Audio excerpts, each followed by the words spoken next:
Welcome to the Home Studio Hangout podcast, where we explore what it's like building, running, and working out of a home studio with your hosts, Joshua Matotek, Andrew Simmons, and many guests in different areas of the music industry.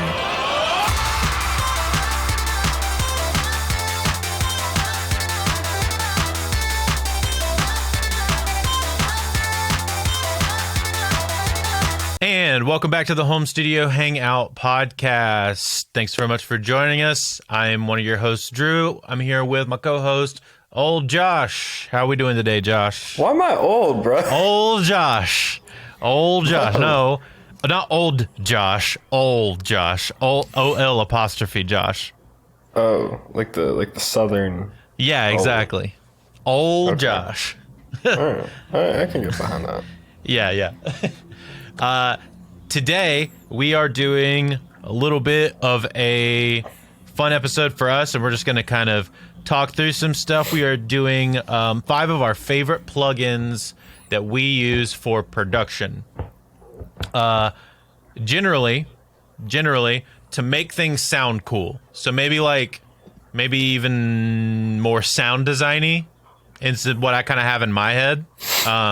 Or if we're just like, this sound is kind of boring, I want to make it sound different or cool or change it up or something like that. 5 plugins that do that kind of stuff. So yeah, it should be fun. We'll just kind of talk through them and talk about them. And if we have any similarities, that'll be interesting. So Josh, I'll leave it to you to start. I'm really bad at this because I don't use a ton of plugins. Yeah, no, and that's not a bad thing either. So a lot of mine are like just different ways to use plugins. So my first one is probably my favorite, which is Fall Hall the Vintage Verb set on non-linear, but then you turn the size all the way down. It does like this super weird like synthetic room kind of sound.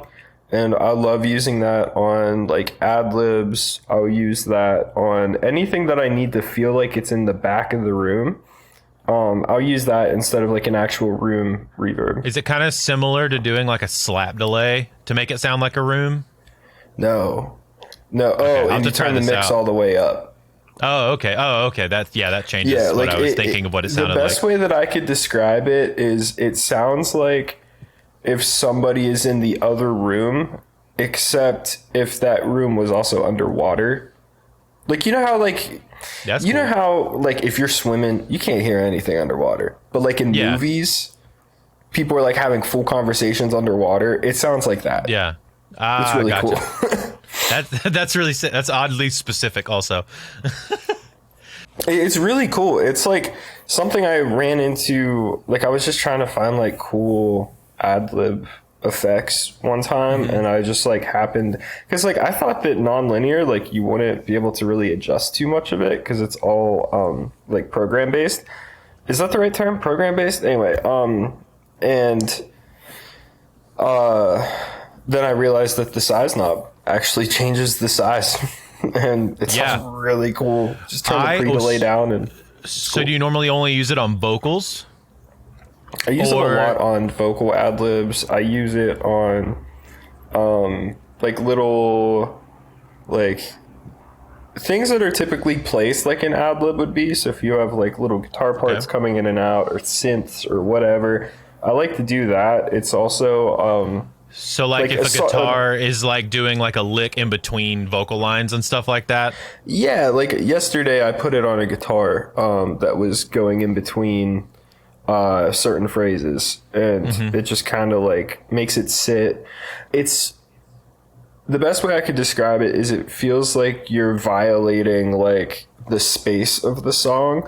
It sounds like you're adding a different dimension to the song. I know that that's like really a very overplayed like thing that people talk about, but like it sounds like you're somehow making the space bigger. Like there's a new space that you haven't heard yet in the song. Interesting. I've been trying to get really better about like whenever I'm producing, like how things feel as far as like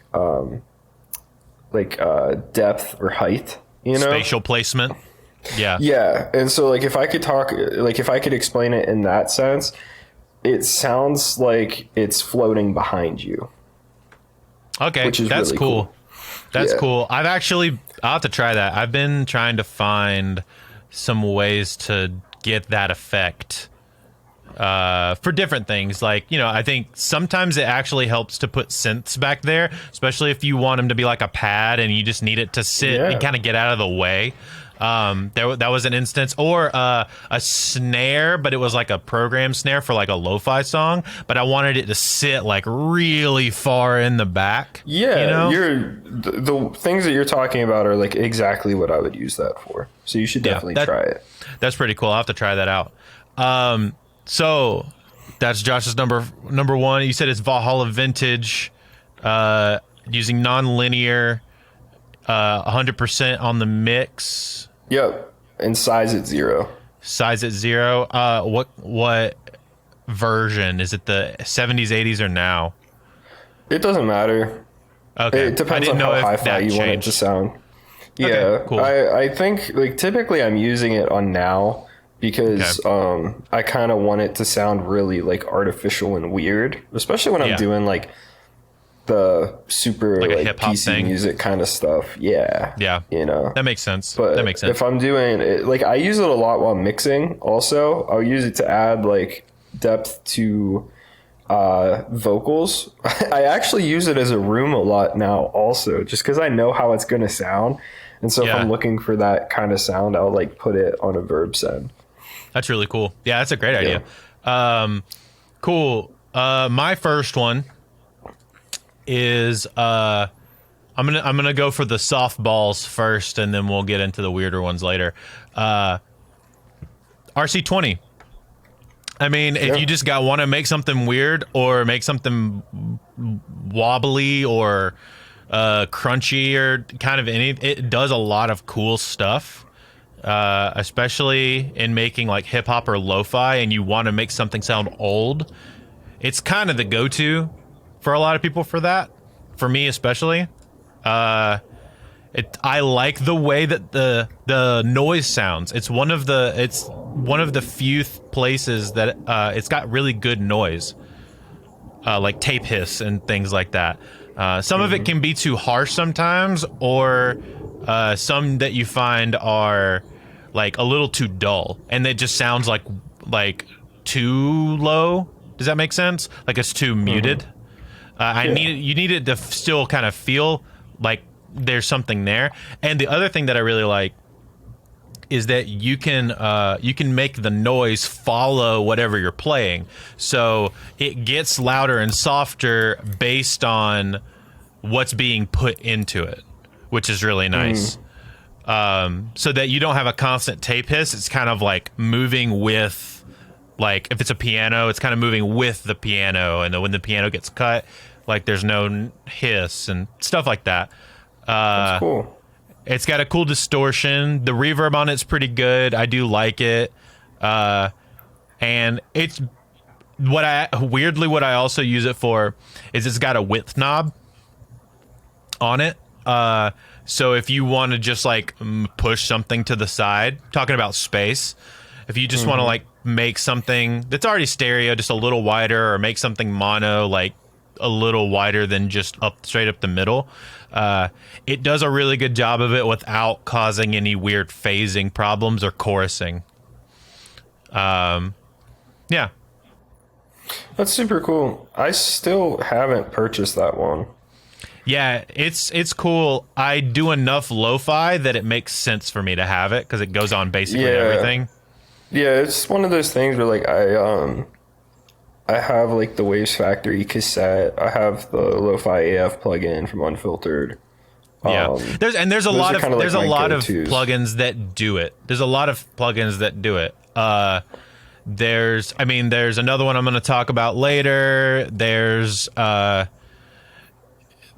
don't know. The vinyl plugin from Isotope that's free can do some of the stuff that it does, but it doesn't do all of the stuff that it does. I just like the form factor of it. It's everything just like right there. It's single knobs for everything, and it's pretty simple. I have it set to automatically come up on the Vinyl 1 preset, and it just sounds good that way. So I just kind of put it there, tweak some knobs to kind of get where I need it to be, and then it's kind of good. Yeah. So yeah, pretty straightforward on that one. I feel like a lot of people will have that one or will have heard of that one, but especially if you do a lot of lo-fi or like boom bap hip hop, more like old school style hip hop, I feel like it's more of a necessity. If you're doing more pop stuff, it's a lot less usable for you most of the time, unless you just like really want something to sound old for some reason. Yeah. But do you find yourself using those kinds of plugins a decent amount or not really as much? No, because I just I mostly use, like, if I want something to sound old, I like to either use cassette, just because I've been using that plugin for so long, or I use like one of the UA which tapes. cassette? I can't remember. It's if you click right arrow twice and then go to the middle option. That's the cassette I like the most from Waves Factory. Gotcha. I think it's that one. And so like I'll use that I know one what a you're lot. talking about. I know what you're talking about.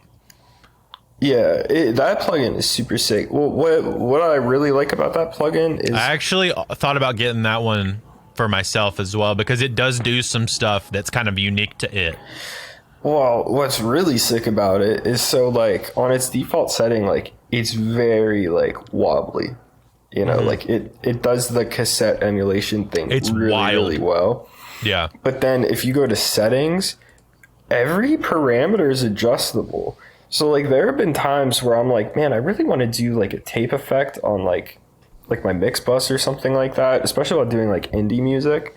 Yeah. And none of them really did it. And so I would load that one up, turn off all of the stuff that causes modulation, and then now you only have like the saturation and like the kind of like EQ curve that it does. So I've heard some people doing that on drum buses, actually. Yeah, I do it on drum buses a lot. And so, yeah, that's like the one plugin that I use. Anything else, like I really, like I used to use Avid Lo-Fi a lot. Is that what it's called?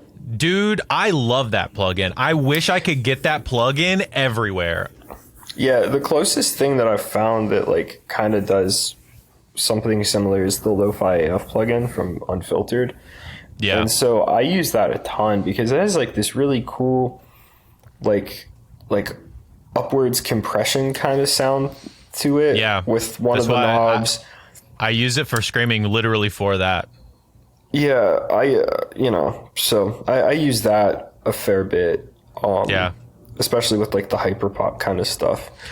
That's really But cool. then other than that, like I really don't use, like I'll use the Baby Audio Magic Switch, like the free one. Just Yeah. the one click thing. I like that. Yeah. That's cool. Yeah. The full Yeah. version of that plugin is cool, but like I still like, because Lee has the full version of it, and every time I've used it, I'm like, yeah, I'm just gonna turn everything off and just use the magic button. Yeah. Yeah. Well, cool. Yeah. I feel like Excellent Audio did a really good job. So good that no one else really cares about anything else they've ever made. But not to say that none of it's good. I just don't see a lot of anything else that they've made other than RC20 out there. Yeah, I agree. Yeah. So check both of those out. We're going to move to Josh's next pick. I guess it's not really a plugin. Well, I guess it could be a plugin, and that plugin is Autotune, or WavesTune. So okay, how my are we second using one is to, like, whenever you're doing like a vocal send, to hard tune it, like just pin it at 0 retune speed. And So you're talking about whenever you do a vocal send to like a reverb or something? yeah, like, so like typically, like lately I haven't been using like consistent vocal sends a ton. So I'll even like experiment with this while I'm setting up all my throws. But basically what I do is I'll tune different reverbs, And sometimes I'll even put them post fader and let them be a little bit out of tune. Sometimes or pre fader and put them out of tune. Sometimes I'll do it post fader and then tune them harder. And then another thing that I'll do a lot is most of my throws in sends are going to be pre-fader, and then the only thing on it is just auto-tune at 0 retune speed. There's something about how like the vocal not being, hard tuned, but then the send being really like kind of robotic that really makes like the reverb stand out in a really cool way. Interesting. And it kind of like separates it from the vocal a little bit more.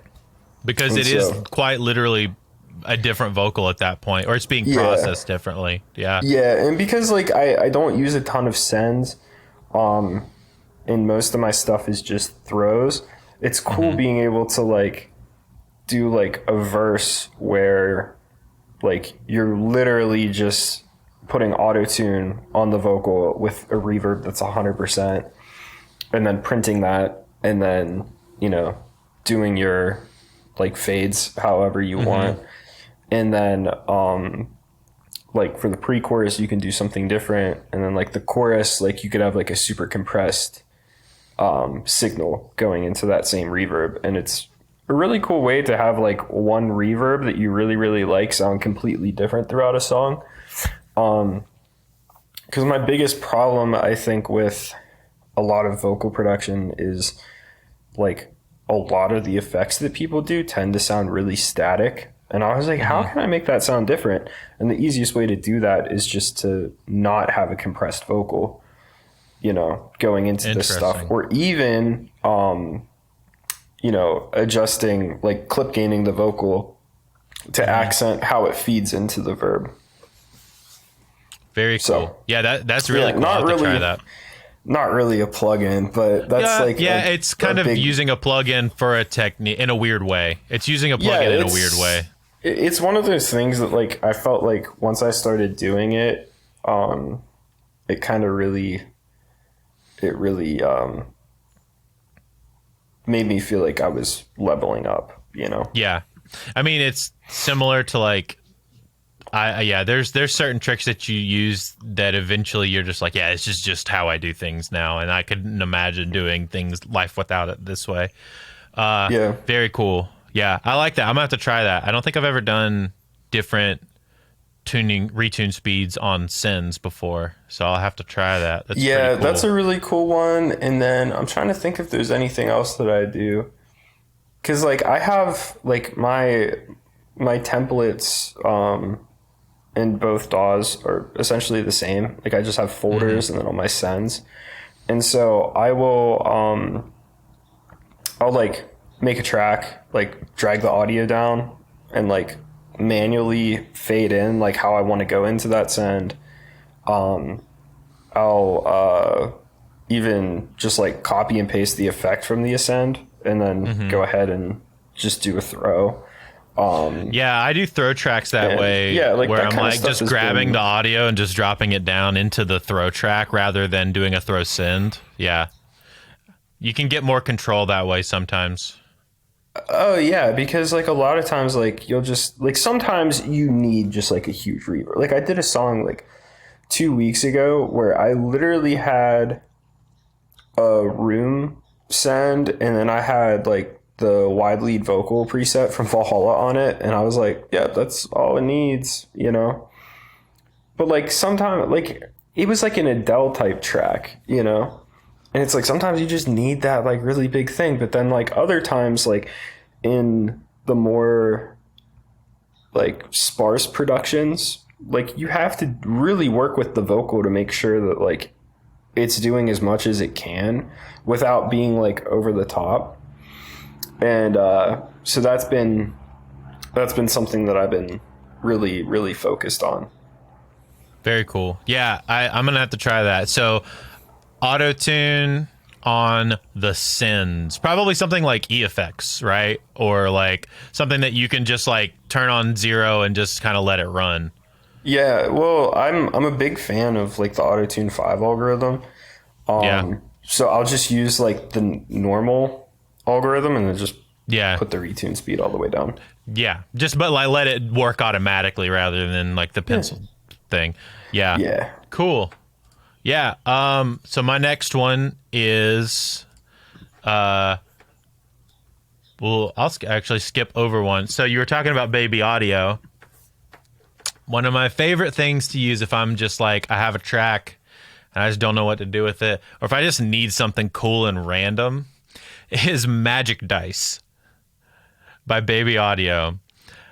And it's essentially 5 different parameters. So it's like chorus, reverb, delay, I think some different format shifting or something like that.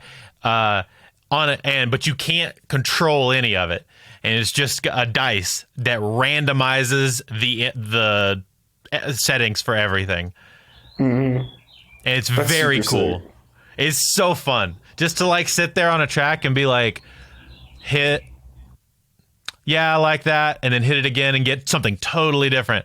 And then like what I do with Ableton is I'll just have like I'll just run a sample print on another track while I'm doing it in case I find something that I like, and I'll just let it run on a loop basically for forever and get some bunch of different sounds, especially if you're doing something that's very loop oriented and you need that loop to sound kind of different throughout the whole song and you want to get different things.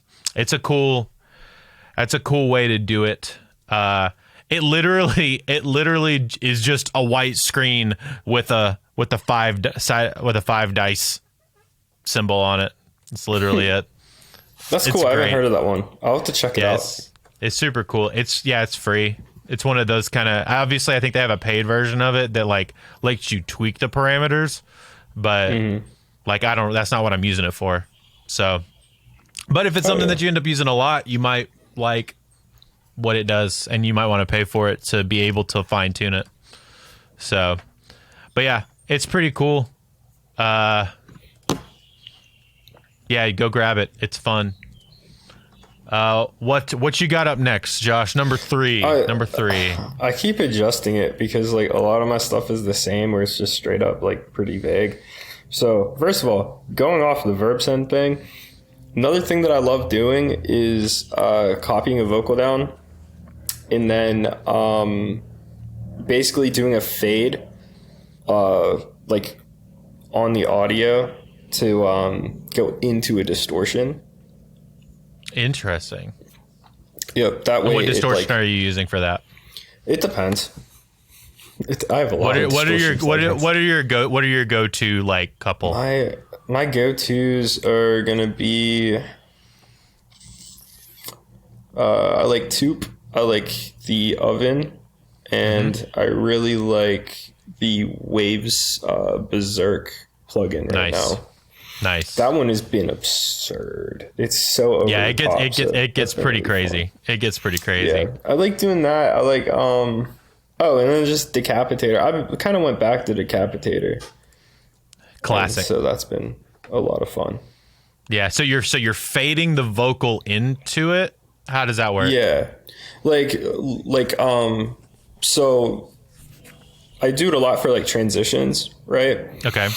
So you can, depending on your DAW, like in Cubase, you could just like automate like your pre-gain if you wanted to do that.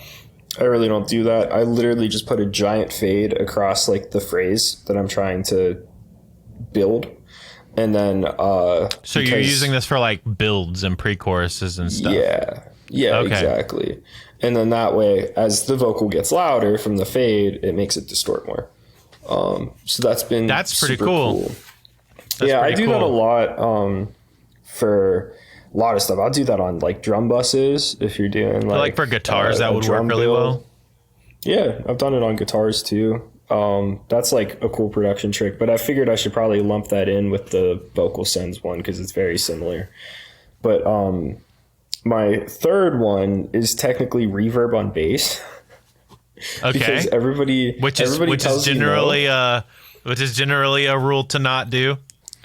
Yeah, but here's the deal. You listen to any good record and like depending on the context, like you need like room sound on the bass.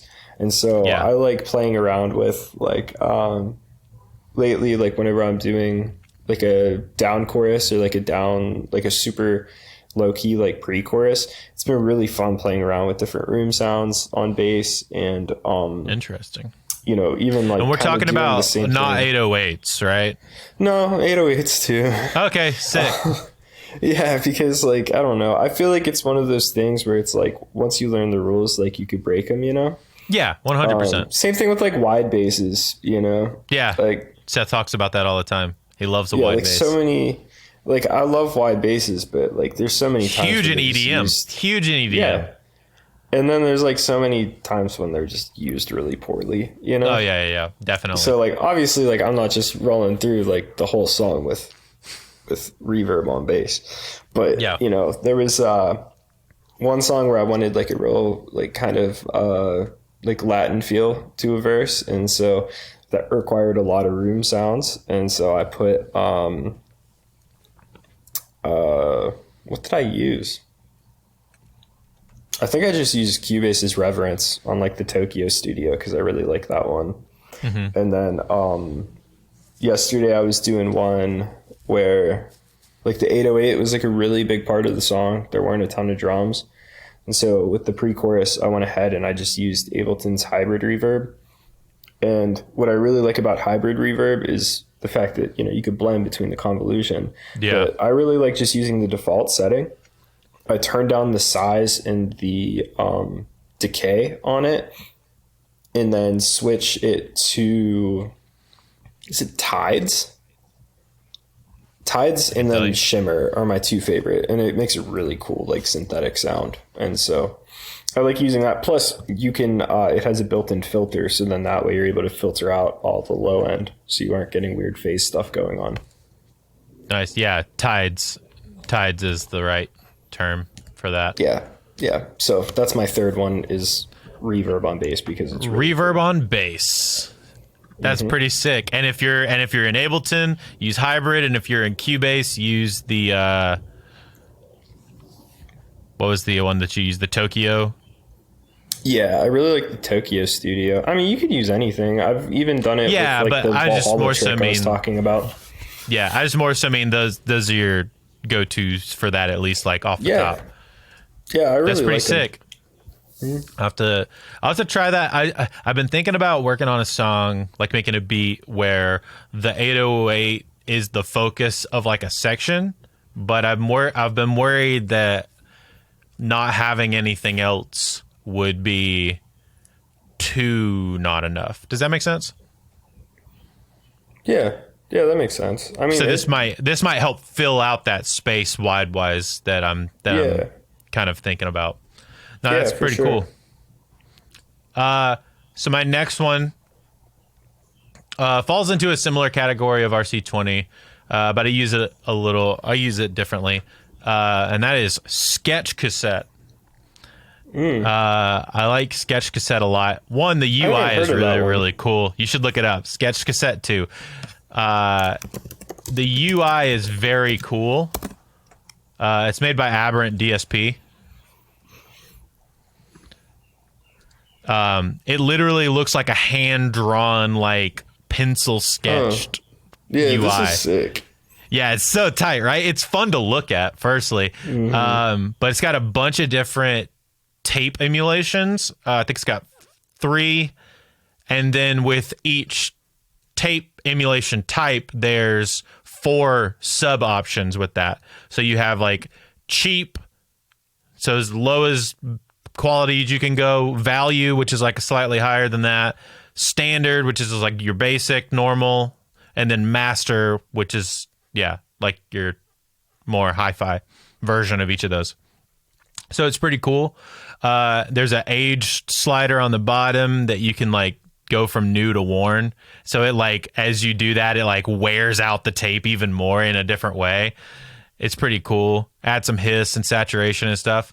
And it's got it's got a width button and some, your general like tape stuff.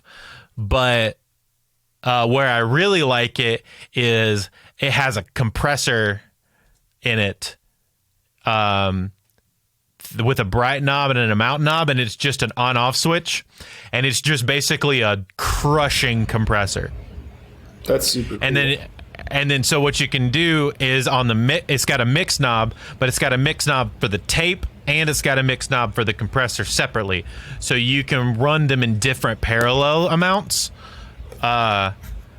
which is really, really cool. So what I found on drums, this thing, especially like on, if you will have a real sounding kit, but you want it to feel like a hip hop sound, you know, like a more modern kind of hip hop sound, and you need that super punchy stuff, this will do that for you with the compressor side, like running in parallel.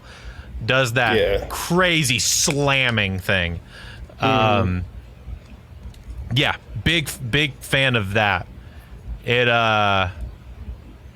yeah, and like I said, it's got some cool presets and things like that, and you can get as wild or as normal. It's even got different rates for the wow and the flutter, so it's not just like your normal up and down. It's got like a randomized like crazy version and stuff, or just like saw waves.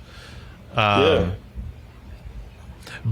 yeah, there's a bunch of different things that you could do with it. I really like it on drums and on vocals. Kind of does the thing when you run a vocal through like a tape machine or like some sort of whatever tape machine that you like. It's really nice for warming up some vocals and crushing some drums. Yeah. So plus the UI is just fun to look at, and I've found that if I like the UI and the UI is fun to look at, I'm more likely to use it a lot. Yeah, that's super sick. Yeah, it's super cool. They make a couple other plugins that are kind of similar, but that one's probably my favorite, and it's not too expensive. So, yep, that's number 3 for me. Moving on to number 4. Yeah. What you got for me, Josh, on number 4? This one, it's another thing where it's not really like a specific plugin. It's like, I don't know, like I like to really like try to learn as much as I can about the plugins that I have, you know? For sure.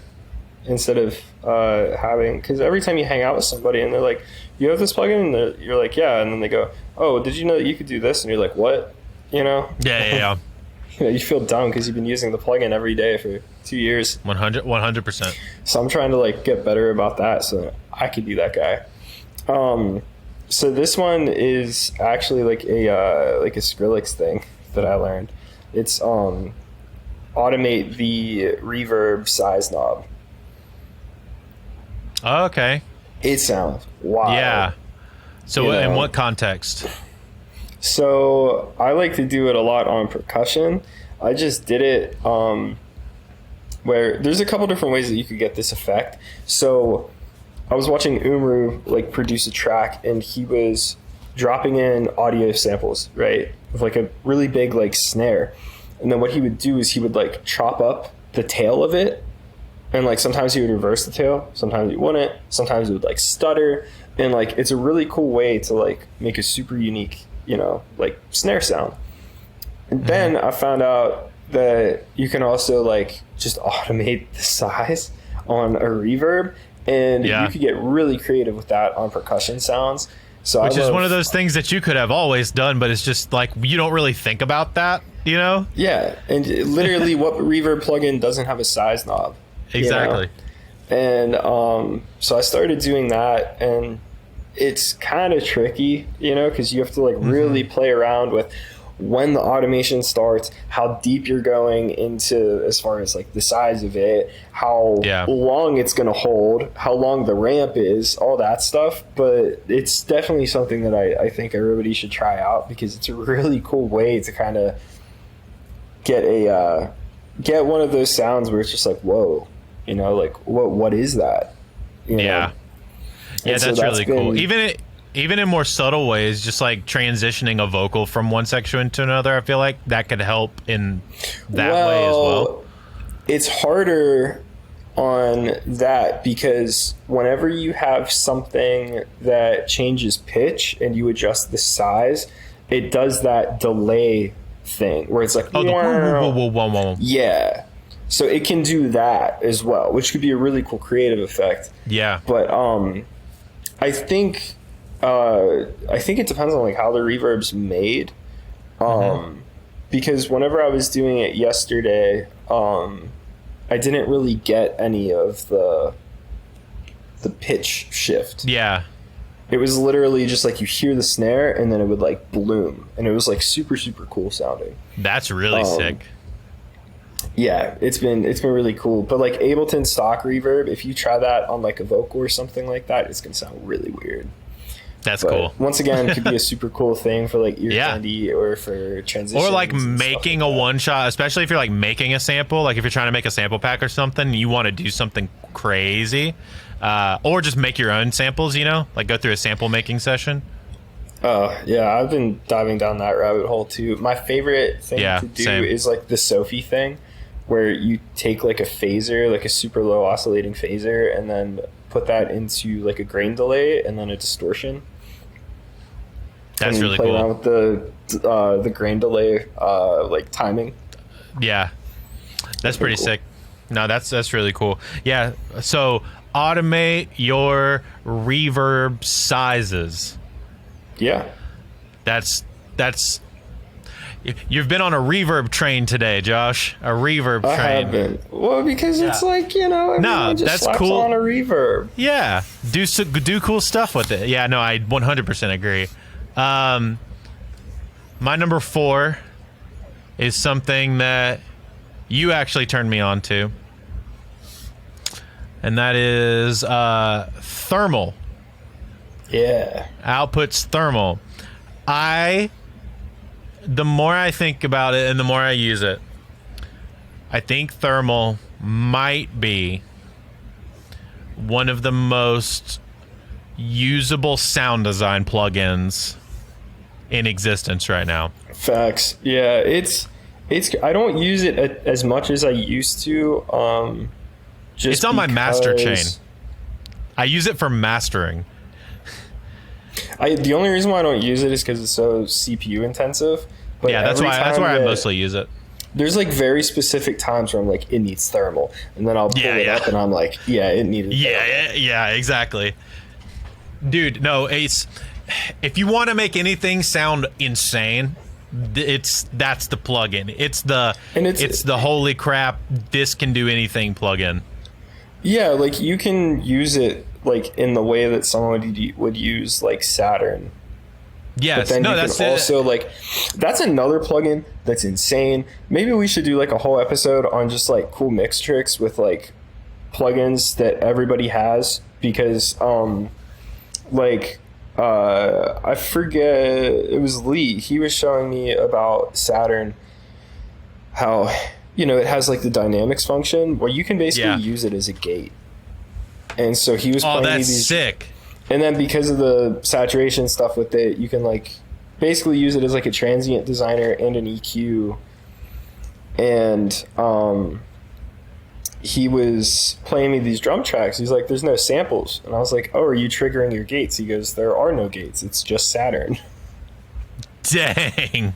Yeah. So I don't know. There's a few different things like that I think are pretty cool. We could probably We'll do an episode on cool tricks with distortion plugins. Yeah, because I'm all about it. Yeah. But no, it's Yeah, dude, thermal's crazy. Thermal's crazy. It's literally like the most OD plugin I think I've ever used. So for those that don't know what it is, it also looks crazy. It's not marketed, in my opinion, in the way that it needs to be. It's kind of just marketed as the distortion plugin by Output, which at its base core, that's what it is. But I have found that you can do really, really cool things with the bands. So you can add multiple stages of like where you're applying distortion across a frequency spectrum. You can They have a bunch of different kinds of distortions, like a ton of different kinds of distortions. It's got mod controls that connect to wherever you want them to connect to. Yeah, I was about to say that. It's not only it's probably like the best distortion plugin, but then it also has LFOs that you can use to control an entire array of multi-effects. And then each band, you get 3 bands for the distortions. So you get to choose what distortion you want, and then you're also able to assign an effect to it that affects that band. So like something I would do a lot is you get 3 stages across to do all of those things with. Yeah, and that's not even including like the mod tools with the multi effects. Yeah. And so like something that I would use thermal for is if I'm trying to get like a really gross snare sound, I would use one of the bands on Wave Shaper and then flip on the bit crusher. That's cool. Yeah, so the way I use it the most is actually in my master chain. So what I've noticed is that if I put it on there at like a 15%, 10 to 15%, take the EQ, pull it up to about 250, and take the top part and pull it down to about 5K, maybe 6K. It smooths out everything in that hissy range. It focuses everything in the mid-range really cool. And then you can choose different distortion types, and it focuses stuff differently. So depending on what your mix is, it's almost like using like any kind of tape plugin, you know, like any kind of mastering tape plugin or the Slate tape plugin. I kind of use it for a similar thing for that. Yeah, you're using it like Ozone Exciter. Yeah, basically. Except I have a ton of control. Like way and more options as well. Like a ton of control. Yeah. So yeah, it's like the second or third thing in my chain. That's super sick. I like that. Yeah. Yeah. You put distortion plugins on your master. Don't be crazy. You think it might be crazy. It's awesome. I don't do that anymore. It's awesome. I do it for everything. It's like baked into my master chain at this point. It's so cool. It's kind of funny. Like I feel like as far as mixing goes, I keep getting cleaner and cleaner. And then as far as production goes, like I'm figuring out wilder and wilder. Yeah, like distorting reverbs and doing all kinds of silly stuff. Yeah, dude. But, use thermal to distort your reverbs and then use the band to focus it. Yeah, it's sick. My last one is the. Well, this is kind of like a 2-for-1, and they're both Ableton plugins, so I apologize to people who don't use Ableton. But in Ableton, you have the spectral resonator, which is super cool. Then it also has the MIDI functionality, which is super cool. So you can feed MIDI into it. And then the resonator doesn't have MIDI function, but there is a free Max for Live device called like, oh no, I had it up. Resonator. Called BC Reason Control. Okay. Well, it's Resin Control. It's lowercase Resonator. B, lowercase c, RESONCTRL. It's a free Max for Live device. You can just look up N for L Resonator MIDI and it'll pop up. And so what's really cool about that is if you have like real quick, guitar loop. You have to use Max for Live. You have to have Suite, I believe. Yeah, I think so. Yes. And so the cool thing about this is, say if you have a guitar loop, right? And you're like, man, that guitar loop is super cool, but I wish that there were more notes in it. You can then go ahead and program a MIDI part that adds in those notes to the loop that you're working on. But it sounds wild. It sounds really wild. And I highly recommend. I'll have to try that out. Yeah, I have a track that I did with it, and I forget what it's called, but I'll definitely play it for you because it's super, super cool.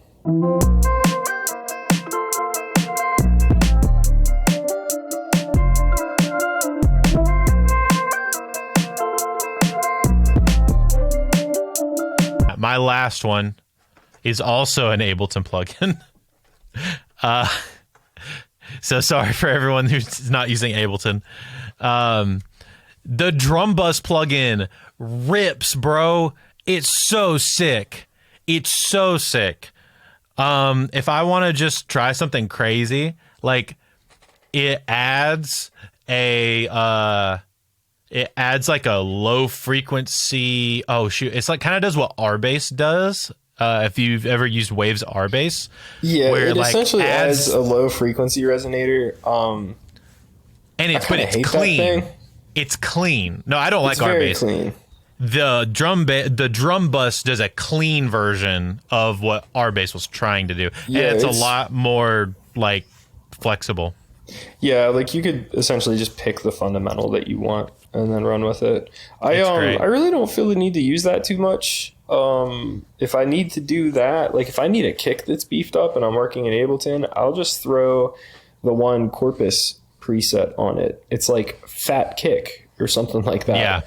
Yeah. And that thing is sick for that. But so I actually use it for I actually don't use it for drums.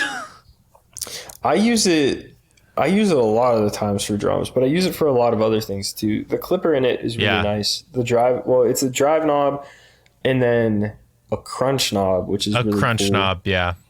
The transient control is the most interesting part about it to me, though, because it really is. Back, you're actually pulling back the sustain. You're like inverting the transient. Yeah, and then if you put it the other way, you would expect it to do the opposite, right? So if you're turning it to the left, you're getting more transient, less sustain.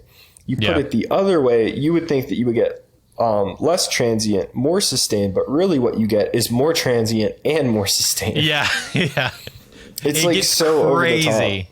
It gets crazy.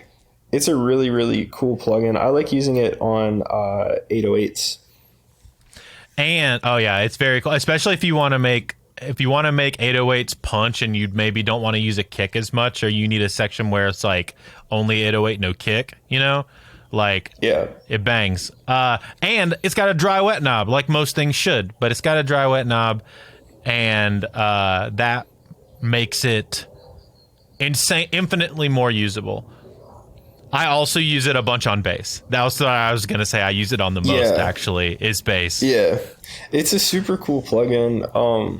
Something else that I'll throw in there now that we're done is making effects racks in Ableton and then making a new chain, so then everything can be run parallel.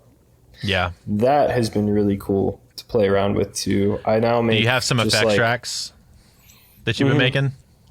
Yeah, I actually have one that's called just Effects, and it's my go-tos. So it's the Ableton Chorus, the Ableton Echo plugin, because I like how jittery it sounds. Like if you set it right, it doesn't even really sound like an echo. It sounds like jitter, which is like a sound that I really like playing around with. Then I have just Ableton Reverb on there. I have a macro set up for all this. So I have the mix knob for the chorus. I have a mix knob for the jitter. Then I have the reverb set up. So I have the mix knob and then the size knob, so I can automate the size. And then I also have saturation on there, but I don't think it's an Ableton plugin. I think that I'm using Toop on there. And how I have that set up is I have the saturation amount, which is compensating, right? So it'll push the input up, and then the output on Toop also does a thing. But if I raise them both at the same time, it's typically too much. So it kind of like if I go from 50% to 100% on the input, it'll go from 50% to like 30% on the output. That way I'm not like compensating completely. And losing that output distortion that you get on Toop. Could you do a version of that using an Ableton distortion? Yeah, I'll use pedal. And then export or send me the rack file so that I can drop it in a Dropbox. I have a super fire guitar amp one. So if you have Toop and you have the Plugin Alliance bundle, you can use it. And that is literally like 90% of the guitar tones that I've ever used. But I just consolidated it all into one plugin or one rack, which is super cool. And so that is the Plugin Alliance bass dude. With I think I'm using the Green Screamer before it. And then after that, it will hit like the chorus that I like to use, reverbs that I like to use. And then I'm also doing the Toop thing on there too. And that's just been Toop really is by cool. Good Hertz for those that are interested, because Josh has talked about it a lot in this episode. I love that plugin. It's the best by Good Hertz. It looks so plugin. cool. It looks so cool. Once again, about the UI, like the UI, like it's like Sketch Cassette, but in a different way for me. It's like the UI looks like I want to mess with stuff. Yeah, honestly, what you should be using on your master is Toop instead of Thermal. Thermal, in my opinion, is like the best like production-based distortion. Yeah. Toop is the best like mixing distortion because everything is entirely customizable on it.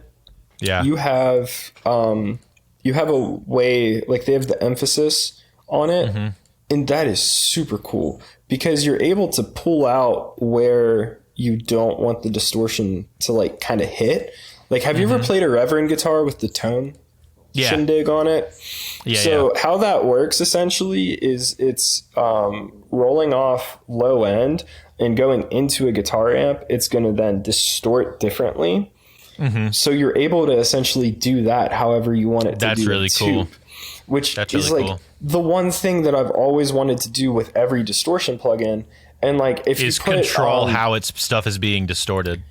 Yeah, and it's like with the guitar, it's different. Like you could just like EQ it, and like it'll make the amp sound different, and like that's really cool. But with a mix, you can't do that. Yeah, but like whenever you're doing like a vocal or like a whole mix, you can't just like pull back an EQ. It's not going to hit the same way. So what this is doing is it's not pulling out those frequencies. It's just pulling out the saturation from that area. That's so sick. Yeah. And it can get pretty aggressive too, but like that is by far like my favorite plugin.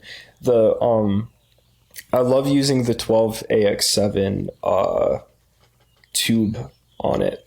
That's like, it sounds really, really good. Yeah. I'll have to check that one out. That's it'll go on my list of plugins to test if they have a free trial, especially. I think they have. Yeah, they have a 30-day free trial, so I'll have to test it on my master on a mix or something. Yeah, you should. Yeah, dude. I think hopefully we gave everybody some new tricks to try out or some stuff to go look at. Mix of free, paid, kind of cheap. If you already have Ableton, a lot of this stuff is super usable for you as well. Honestly, though, there are versions of all of those things that we've kind of talked about on most DAWs at this point, except for the spectral resonator, that one, and the drum bus. That one's like super specific to Ableton, but most of the other stuff is just like reverbs and controlling them, or sends and controlling them, or the baby audio stuff is free. Yeah, I think another cool thing to talk about real quick is just like if you're looking for cheaper versions of things, like I kind of hate Waves plugins, but since they went to subscription, I was like, I think I can deal with that, because I always hated how you have to update and then like you have to worry about different installers. So I'm trying out the subscription right now, and I'm finding a lot of plugins I really like. So as far as like cheap plugins go, like I've been using TrueVerb forever because of Mike D. Yeah. I love that reverb. The Abbey Road Chambers and the Abbey Road Plate are like two of the best sounding reverbs out there. And you could get them on their site for like $30. Yep. Yeah, you should 100% go snag a couple of the cheaper Waves plugins. There are some sleepers out there. There are. The C4, if you're looking for a multi-band compressor, is great. Dude, there's also a lot of really bad plugins that they have. There's also a lot of really bad plugins. That's another thing that the subscription taught me, man. I'm like going through everything. I'm like, oh my God, there's so many bad plugins. So we should, you know what we should do is, and I'm going to write this down also, another episode of what are actually good Waves plugins that you should get. That's actually kind of funny. Like, what are... Yeah. Yeah. The actual good Waves plugins. Yeah. Because you're right, there's not a ton, and I only use like some there. So there's like different reasons I use some, but like some I use because the CPU usage is super low compared to the other plugins that do a similar thing. Like Dude. like the G comp, the Waves G comp is just okay, but there are much better ones. But the CPU usage on it is so low, I can use it a bunch of times. Dude, Arvox is just the sound. And Phase is one of the best Phase plugins. And then there's one more that I really, really have been in. Yeah. They're post-production plugins. Yeah, we'll do a whole episode on actual good Waves plugins, and we'll come to the table with as many as we can find because there's a ton. Sick. I think that'll be cool. But as far as this episode goes, thank you so much for listening. Hope you learned something. Hope you got something out of it. Go check out some of the plugins. Everything will be linked below. So yeah, thank you so much for joining us. Josh, thanks for coming to hang out today. Thanks. And we will see you guys next week. Don't forget to like and subscribe and follow on all the socials at Home Studio Hangout. See ya.